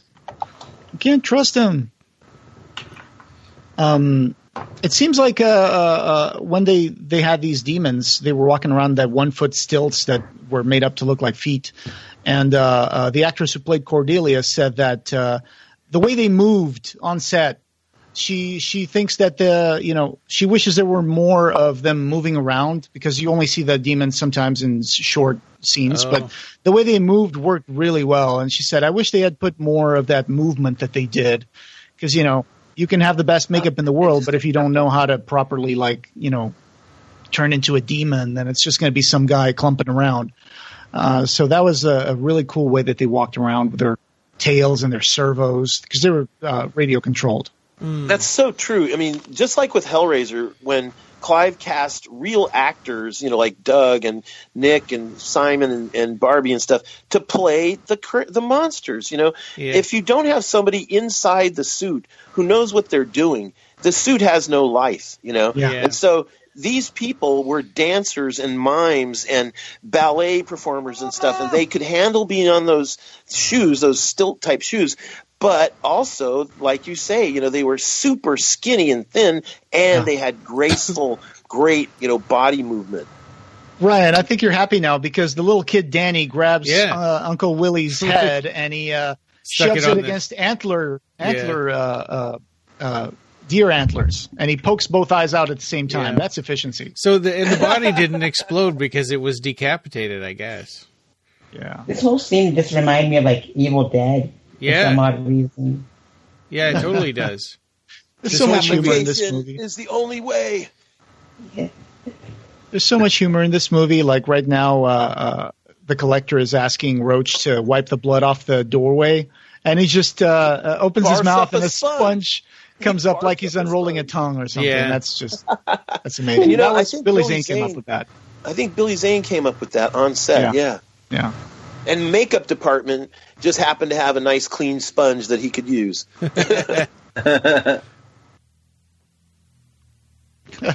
He didn't ask him to pour the blood out this time. That's right. That's a little, continuity there. Yeah, well, he didn't touch it, so, just put it in the suitcase. He wanted, initially, remember, he wanted him to have him put it like in a satchel bag and pour the blood out first and then put it in the satchel bag. He wouldn't touch it,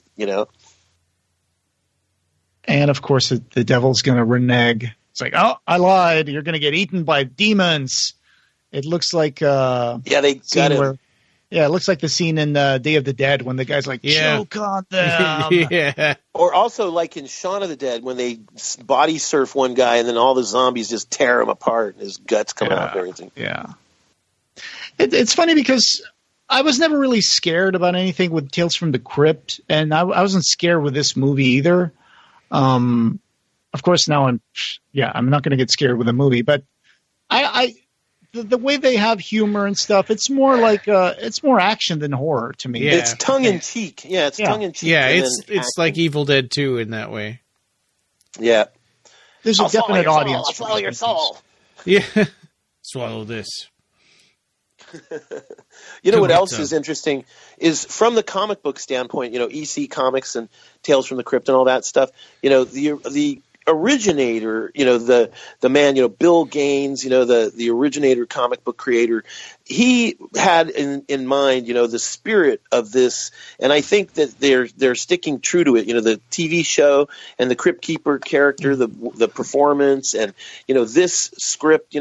Ironically, regularly a comic book or the TV show would end with some sort of like a revenge or something. Usually those stories, they're fairly short, and the beginning, the middle, and the end. The end is usually some sort of twist, like a revenge or something. And this one is not really. It's totally not the mold of classic Tales from the Crypt stuff. This is a hero's journey, really. This is one hero passing on, the key to the next hero who's going to, keep on defending us, the good guys, keep fighting for the good guys. And there is no revenge. There is no twist at the end like other Tales from the Crypts usually. Yeah. So we just had an heroic moment there while you were talking. Irene straps herself with grenades, and she does the same thing that they have in Aliens when they're in the vent, and she's like, Vasquez, and so she's gonna Vasquez, and the other guy. She strapped herself with grenades, and the demons are coming up the stairs, and she tells Breaker, "This is my house. I make the rules. You get up there." And then her and the cop who runs out of bullets finally, they kind of hold hands together and they pull all the things and all the rings out of the grenades. Arm, and they blow the demons out. Yeah, and this is the scene where little Danny is getting possessed by the comic as well. What was that, Sareth? The comic book reminds me of the book that's in the Neverending Story because it tells us how the movie plays out. Oh, right, jeez. Yeah, I have not seen that since it aired. Or since it's it was a kid in an theaters. attic. The Luck Dragon. Yeah. Falcor. Yeah. Hey, the story is in the comic. The story of the movie. Yeah. It also reminds me of the George Romero Tales from the Dark Side and the what was the movie version? Show. Where Creep Show with the comic book opening. With a skeletal Reiff, outside the kid's window, and the father telling him, "Don't read this garbage, this trash," and he throws it into the garbage. Jesus, the Danny makeup is so amazing. Yeah. Yeah. He's just his mouth opens up so much that it becomes detached, and he's got this giant tongue. Yeah. And he grows a little tail in the back. Good old Todd Masters and Masters effects. That's amazing. And that all-star converse hid in the ground in cinders. That's just a crowning touch. Yeah. Yeah, the thing about the 7 stars on the tattoo and stuff reminds me also of the Lord of the Rings. The 6 rings for men and 9 for elven lords and that thing too. And you with your D&D background, I'm sure you can think of tons of other stories that have similar magic items and stuff. Sure. Yeah. Oh yeah. The 20 rings of power. So we're down to Jada Pinkett Smith and Breaker. Yeah. I love this scene, like the transfer of power and the way she refilled the blood with the key, and I bet like the blood tastes like wine because of the blood of Christ in the very beginning. The whole thing. It makes sense. She's definitely the strongest character in this movie. But what's interesting? She hasn't killed anyone yet in this whole movie, and up to this point. And now, she's going to show her quality. She's going to cover herself with the blood of the good guy as a weapon. She kicked Danny through the window. Yeah, and he blew up. That's the first death. Yeah. She performs, And now she's going to, take the mantle of the demon knight and, become the good warrior. Yeah. And cover herself with blood. Absolutely.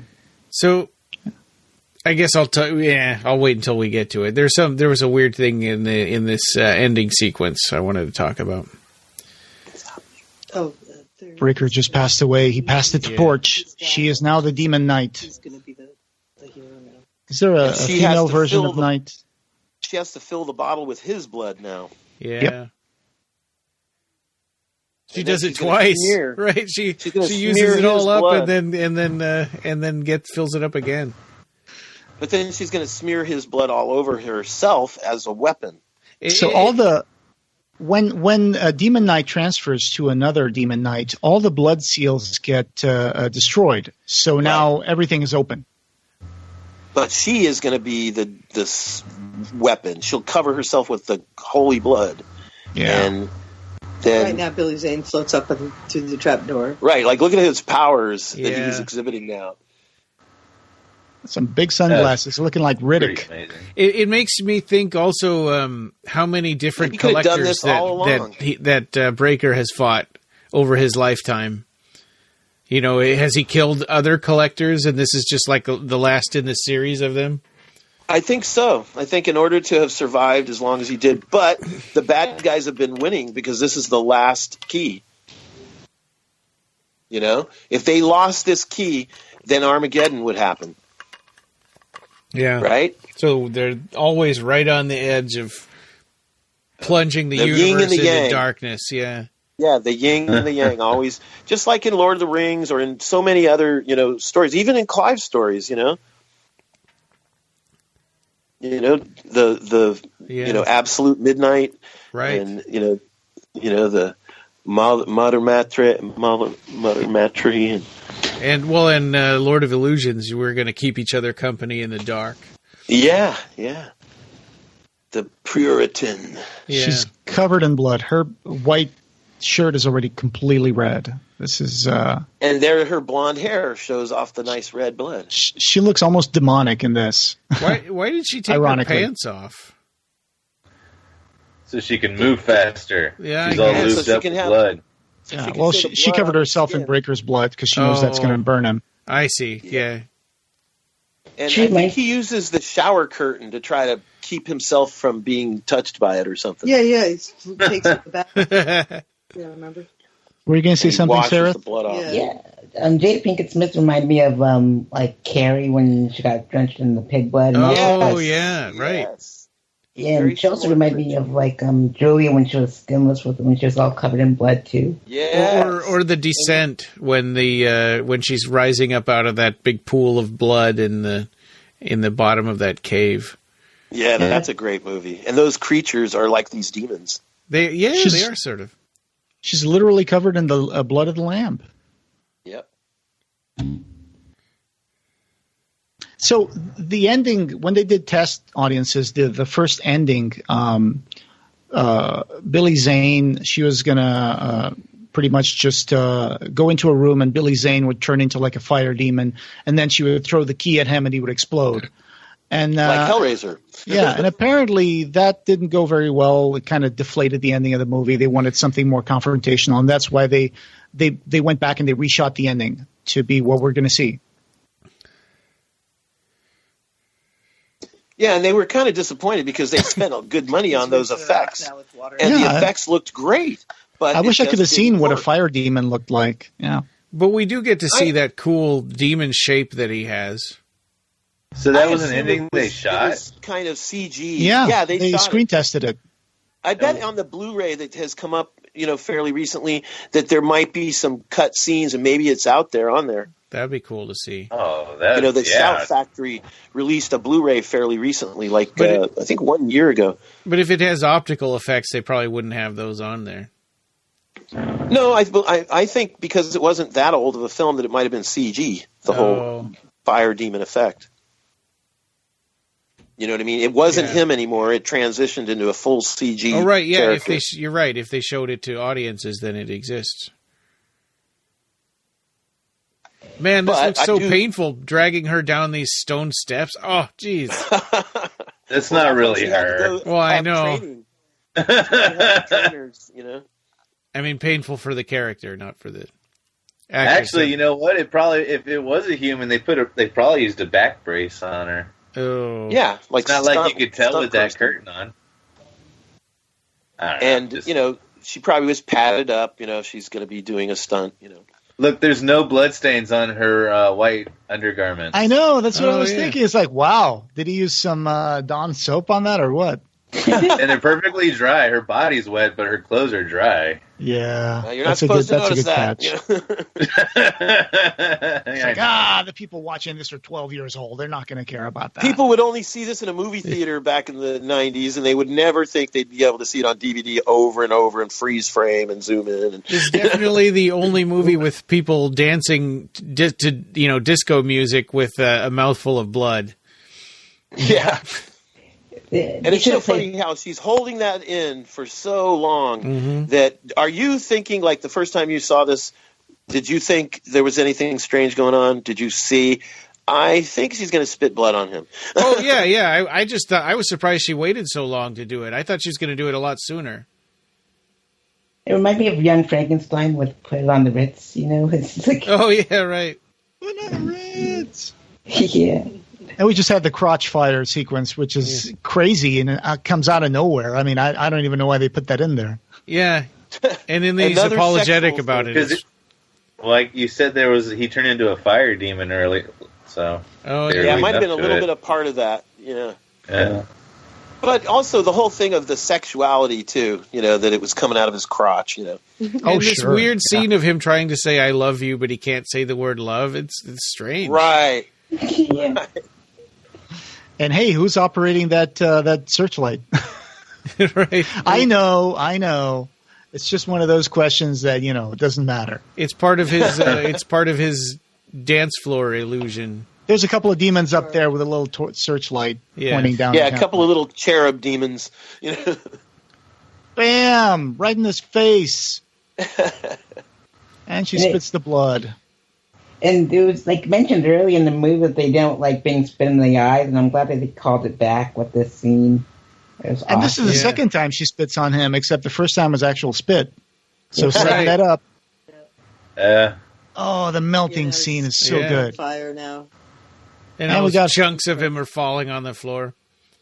And Men on Fire, another staple of movies like this. She cowers against the wall. And he's stunt man. And it's a little bit like Hellraiser because after the fire, he turns into this big winged creature. Yeah, I was expecting him to be holding like a lament configuration, right? Yeah. And somehow the house explodes, but Jada Pinkett Smith is fine. Yeah, that was a little like, wait, what? She's right in next to him. That's like Ashley. The house at the end of Hellraiser falls down, and Ashley walks out of it, her and her boyfriend. Yeah. Steve. Yeah, who will never be seen again. Yeah. I think that I really love the characters in this movie because they're so... Well, even if in broad lines, but I think they give them a lot of characterization. Yeah. Roach, Cordelia. The mailman. Wally. They're all so good. Yeah. But look at the small cast. I mean, it's fairly limited. You can practically count them on one hand, And this looks like the same exact road they did the car crash on. So this scene, this guy has a 1955 Letterman jacket on, and then I started to think, wait a minute, what year does this movie take place? Was I wrong? Was it in thinking this was No, don't you get it? He's a bad guy, so he can't get on the bus. She put the... No, he's talking about another guy getting on the bus in front of her. But he had a 1955 Letterman jacket on, and he got on the bus in front of her. That was part of the 90s, right? The 90s were fascinated with the 50s and the 60s, Yeah, could have just been a kitschy... that's right. Bomber jackets became a thing. Yeah, diners and stuff like that. It became a total thing. Yeah, so here comes the creepy guy who can't get on the bus. Oh, the tattoo moves on her hand. Yeah. Right. He's on his way to kill Jason Voorhees. When she's sensing the evil coming, the tattoo starts to move. Because remember in the beginning of the movie, he looked at his hand? Oh, is this another collector? This is another collector. This is a new collector. It's funny. It's like there's not even a bus stop right there. It's just guys just standing out in the middle of nowhere. No, he just stops and picks them up. What's funny is that he says, "I'll take the next one." It's like he's giving her a head start. Right? Yeah, like I'm still coming fair play. after you. I'll just be on the next bus behind you. That's all. Yeah. The ending reminded me of what set it off because Jada Pinkett Smith also left on a bus. Oh, he's whistling the Tales from the Crypt theme song. Yeah. Yep. What was that, Sareth? Yeah, sorry. This ending reminded me of Set It Off because Jada Pinkett Smith also left on a bus at the end of the movie. Oh. So I haven't seen that one. I recommend it. It's really good. Queen Latifah's in it and all that good stuff, and it's a really good movie. Movie. Set It Off? Yep. I recommend it. And here's the Crypt Keeper, and he's going to announce... He's going to announce another movie because the first movie of this trilogy was Bordello of Blood, and they had this movie, and then I thought this one came out first. That's right. Was it? It Demon was Knight came out first. Bordello of Blood. It was going to be Bordello of Blood, but instead this one was released first and shot first. Yeah. Bordello of Blood came out like the following year, I think. Yeah, and it was a flop in comparison. Dennis Miller's in that one. Golly, I think Dennis Miller's the reason why no one wanted to see it. And I had Bordello of Blood on the other night, and my wife's was wanting to watch it, and I actually, as much as I don't like Dennis Miller, I did chuckle quite a bit more than I thought I would. Yeah, so I mean it's got its moments. It was still fun to watch. It is what it is. It is what it is. It's a movie of its time. This totally reminds me of this is like the stuff that made me think of the Muppet movie. Yeah, I love the theater after the credits roll and everything. Yeah, and the producers are so mad at him that they're going to decapitate him. The Crypt Keeper's arm reached out for the carnation. It reminded me of like Inspector Gadget's arm when he extended it, and then like they were calling it carnations instead of carnations. They called it scarnations, and sent the ghost card instead of postcard, Screamier instead of premiere. Fantastic. And I got to hand it to John Kassir for doing the voice of the Crypt Keeper. It's just such a recognizable voice. And those eyeballs in the Crypt Keeper are Chucky's eyeballs. Yeah, they're buggy. I was thinking about the Crypt Keeper and why I think he looks so personable and pleasant to look at, even though he's a rotting corpse. I think it's the eyes. I think it's the blue eyes, the big blue eyes that kind of disarm the menacing thing of looking at a rotting corpse. Yeah. So now they're sort of moving away from this haunted mansion. This house has got nothing to do with the movie. Correct. It's how they set up the show every episode. Yeah, it's Tales from the Crypt. Okay. Yeah, I haven't seen that since it aired on HBO. That's how it opened and closed. Yeah. Okay. Yeah, they would go down to this tunnel, down to these catacombs, beneath this old mansion through a graveyard and everything. I wrote down one of his puns. Kids these days can't tell the boils from the ghouls. Shout out to Danny Elfman for making the score too. And wow. Oh yeah, amazing. Who also did the score for Nightbreed. Yeah, I love the puns because I also like Forey Ackerman's puns from Famous Monsters of Filmland. Yeah.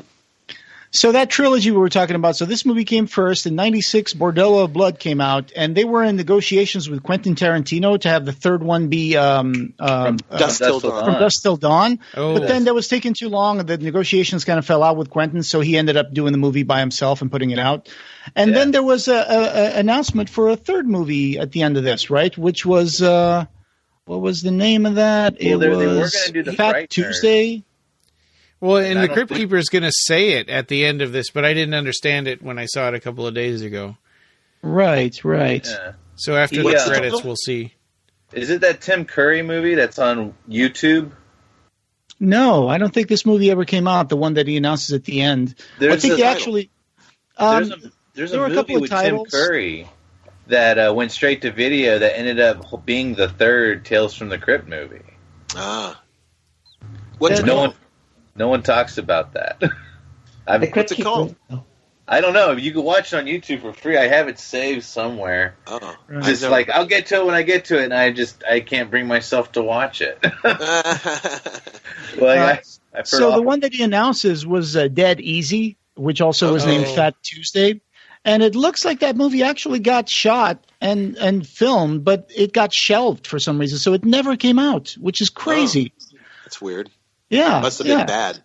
Yeah. There was even articles on it from Fangoria, like more fear on Fat Tuesday. But they spend so much money on it, you'd think they'd at least want to get some of their money back. Yeah. Even if it's not good. What I found out about Dead Easy was that so the film was actually completed. However, it was shelved because the concept required a primarily black cast. However, it was shot with a primarily white cast because it was thought that an all-black cast would not be commercially viable. Oh, that's pretty rotten thing to... Because of this, Dead Easy was shelved by producer Joel Silver due to not wanting to be labeled a racist. Well, now that makes sense. Yeah, maybe one day. That's funny because, Joel Silver was the producer of this too. And when you were talking about, how Jada Pinkett showed up with her blonde hair. Here you go. It was called Ritual 2002 with Tim Curry. That's what... Yeah, going to what you're saying, Joe, there's no script release for either of the Lost Tales movies, but it could be possible that either film was reworked into another film, just as Ritual was released as a standalone film being re-released by a Crypt Keeper introduction. Right. And as it was later revealed, movies such as From Dusk Till Dawn and The Frighteners were written with the intention of being released as Tales from the Crypt films. Yeah, that's what Joe said about Frighteners. I have a screenplay here of From Dusk Till Dawn. It's got a foreword by Quentin Tarantino, Clive Barker. I'm sorry. That's about 2 pages long. What? Cool. From 1995, yeah. But it talks, it's Clive Barker talking about, his point of view on vampires and how sexy they are, what is that again? Fashion. It's From Dusk Till Dawn. Oh, yeah. We actually sold one of those on our one of our Kickstarters. Yeah. Oh, I don't know. I didn't get this from actually in 96. I was at 94. I think 95. I was at a convention, a Fango convention in L.A. and Clive was there, and so was Quentin and also Robert Rodriguez, and they were in pre-production at the time with K&B. K&B did all the effects for From Dusk Till Dawn, and they were showing sketches and designs, and Quentin and those guys were talking, and Clive was talking. So ironically, I can see how that may have happened, where Clive and them were all in the same place at the same time talking about that film. And so maybe they said, hey, would you give us a little forward, Yeah, we just saw the Crypt Keeper announcing. This is why you don't announce your next movie at the ending of your movie. Yeah, the last movie. Except when it's Back to the Future, I guess. And that was the end of the credits, I'm telling myself, for editing purposes.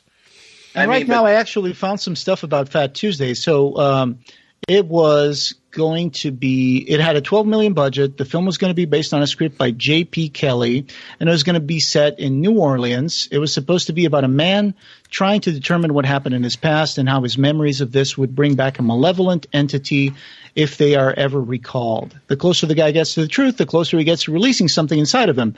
That sounds interesting. The Crypt Keeper reminded me of my old English teacher in high school. No way. She was exactly like him, and like wow, nose. Yep, the whole thing, and the soundtrack was just so amazing. I mean, Filter, Rollins Band, Aretha Franklin, Wilson Pickett, Megadeth, Pantera. Yep, Megadeth, Pantera, Gravediggers, James Brown, Ministry. Machine Head. They were all on there, and it's just an amazing soundtrack overall. It's just wow. Yeah. I worked with the engineer that recorded that Pantera song, Cemetery Gates. It's the song when Tom St. Church is getting his nipples zapped smoking with. Yeah. Yeah, that song, that's Cemetery Gates by Pantera. But the engineer, Sterling Winfield, he recorded all of Pantera's music on all their primary albums, including like Damage Plan and Hell Yeah. And he lives actually here in Texas, in the area. So he works at the legendary Majestic now, where they shot Phantom of the Paradise. Oh, I love Phantom of the Paradise. Oh, yeah, and the juicy fruits. Yeah. Ernest Dickerson would go on to make Bulletproof in 1996, and that was a movie with Damon Wayans and Adam Sandler. I remember that flick. Yeah. All right, so that was Demon Knight, guys. Who's going to say it? So that was pretty cool. I had fun watching this. Like I said, me and Ryan probably were the youngsters here that just saw this movie this week, but it was a lot of fun. I missed like this wave of horror movies in the 90s where they could do crazy stuff, and there were all these like special effects. There were physical special effects, and I missed that on stuff. Set. Yep, yeah. Live on set. There's like 7 seasons of Tales from the Crypt, and man, they're so good though. Each episode's a standalone. It's freaking amazing. And when M. Night Shyamalan was coming out saying that he was going to make a reboot of the show, it was like hated out of existence. The internet. Oh, I didn't even hear that. Really? Yeah, no, like it like somebody made a fan trailer. They were, but I think everyone on the internet just hated it out of existence, and it never ended up happening. Well, M. Night Shyamalan, I can't believe people let him keep making movies. Well, he made a couple of more lower budget ones that weren't too bad. I've heard recently, like the ones with the grandparents and the kids. Did you know about that one? Where the kids go to stay with the grandparents. It's kind of the grandparents are crazy. Yeah, and it's kind of like the story of Hansel and Gretel, going to the old witch's house, Right. Well, at least when the M. Night Shyamalan return that was planned, actually they were going to bring John Kassir back to voice the Crypt Keeper, so that would have been cool. Oh yeah. Oh really? I heard differently. But. Oh, did you? Really? Okay. Yeah. I'm getting that from an article that I looked up while you guys were talking. So. He also did the voice on the cartoon. There was an animated cartoon of the Crypt Keeper. Cartoon. Yeah.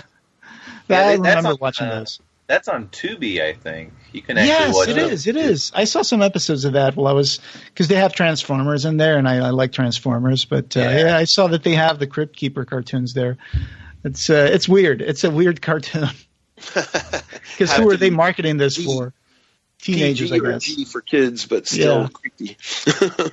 Well, it's like the PG horror for family horror, like House with a Clock in Its Walls or something like that. Or the what's that one? Goosebumps. Or Goosebumps. The other one that's Be Afraid of the Dark or something like that. Are You Afraid of the Dark? That one. That was actually a fun new movie.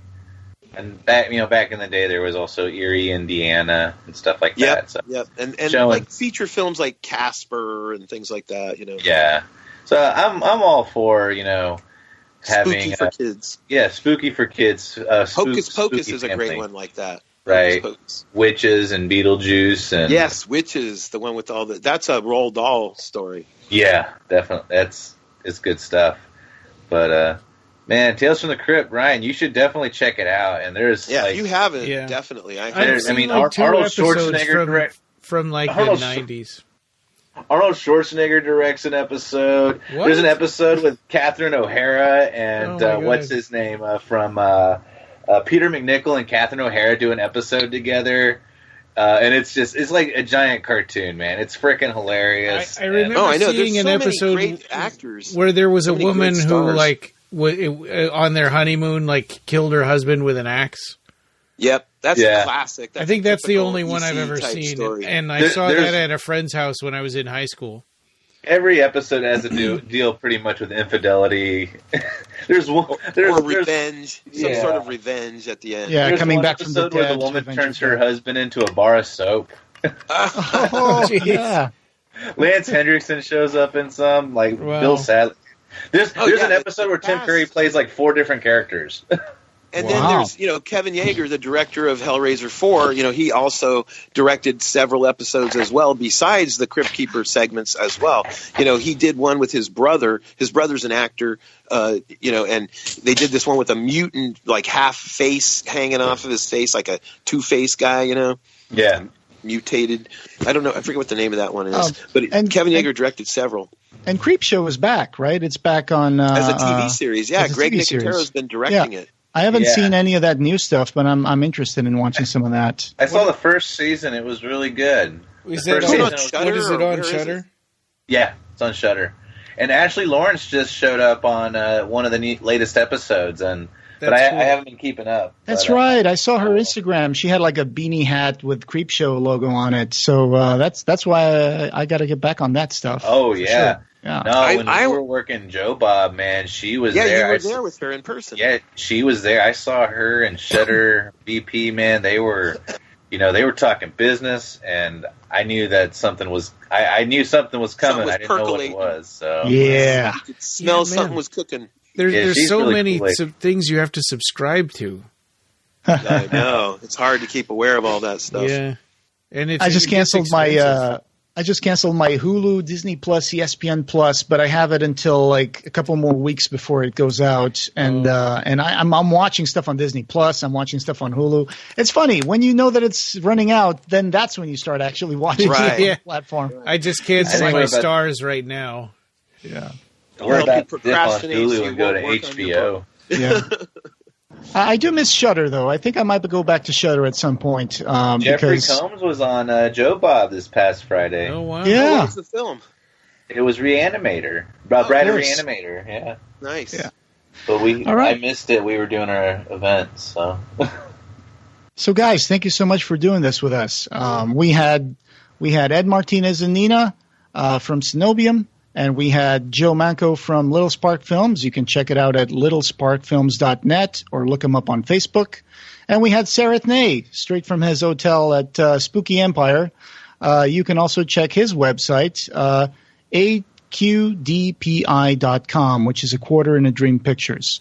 Thank you so much for being with us today, guys. This was a lot of fun. And this podcast, having no beginning, will have no end. Thank you for joining us, and we hope you have subscribed. You can find the Clive Barker Podcast wherever you find audio. Show notes for this episode, as well as news and reviews, can be found at our website at www.clivebarkercast.com. The Clive Barker Podcast, or BarkerCast, is an independent editorial podcast and blog that is not affiliated with or under contract by Clive Barker or Seraphim Inc. This is a labor of love by the fans for the fans. Watch for our annual Kickstarter fundraisers to get some cool stuff, and you can buy t-shirts on our TeePublic store. Go to teepublic.com and search for BarkerCast.